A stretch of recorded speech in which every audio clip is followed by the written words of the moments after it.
بسم اللہ الرحمن الرحیم، السلام علیکم۔ آج ہم بات کریں گے ایک ایسی بیماری کی جو کہ خاموشی سے ہمارے جسم کو بہت زیادہ نقصان پہنچا رہی ہوتی ہے۔ جی ہاں، آج ہم بات کریں گے شوگر کی، ذیابیطس کی، جانیے اس ویڈیو میں مکمل تفصیل کے ساتھ۔ سب سے پہلے ہم یہ جانتے ہیں کہ شوگر ہے کیا۔ شوگر ایک ذیابیطس ایک ایسی بیماری ہے جس میں خون میں موجود گلوکوز کو صحیح طریقے سے استعمال نہیں کر پاتا۔ اس کی وجہ سے انسولین کی کمی یا اس کا صحیح کام نہ کرنا ہوتا ہے، جس کی وجہ سے ہمارے بلڈ کے اندر، خون کے اندر گلوکوز لیول جو ہے وہ بڑھ جاتا ہے، جس کو ہم عام زبان میں شوگر کہتے ہیں۔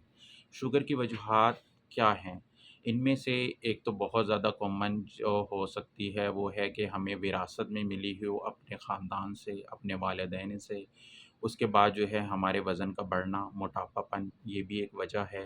اس کے ساتھ غیر صحت مند غذا کا استعمال کرنا ڈیلی روٹین میں، سستی اور ورزش کی کمی کا ہونا، ذہنی دباؤ، نیند کا پورا نہ ہونا، اور عمر کے ساتھ ساتھ انسولین کی کارکردگی کا متاثر ہونا بھی شامل ہو سکتے ہیں۔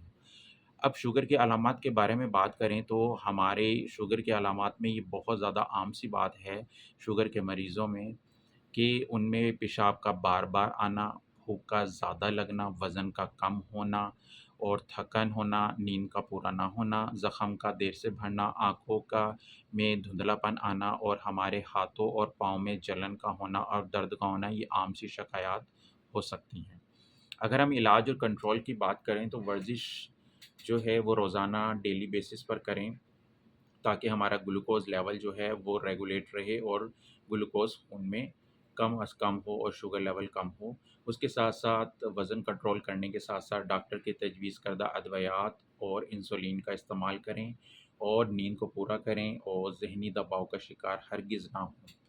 احتیاطی تدابیر میں ہم اگر خوراک کی اور احتیاطی تدابیر کی بات کریں تو میٹھے مشروبات وغیرہ سے، چاول سے، گوشت سے، کسی بھی قسم کولڈ ڈرنک وغیرہ سے آپ پرہیز کریں، سفید آٹے سے، بیکری آئٹم سے، اور جو آپ نے اپنے خوراک میں زیادہ سے زیادہ شامل کرنا ہے وہ ہیں سبزیاں، دالیں، جو اور ہلکی پھلکی جو ہے ورزش کا روزانہ معمول بنائیں، پانی زیادہ سے زیادہ پئیں، سگریٹ نوشی سے پرہیز کریں، کولڈ ڈرنک سے مکمل طور پر پرہیز کریں۔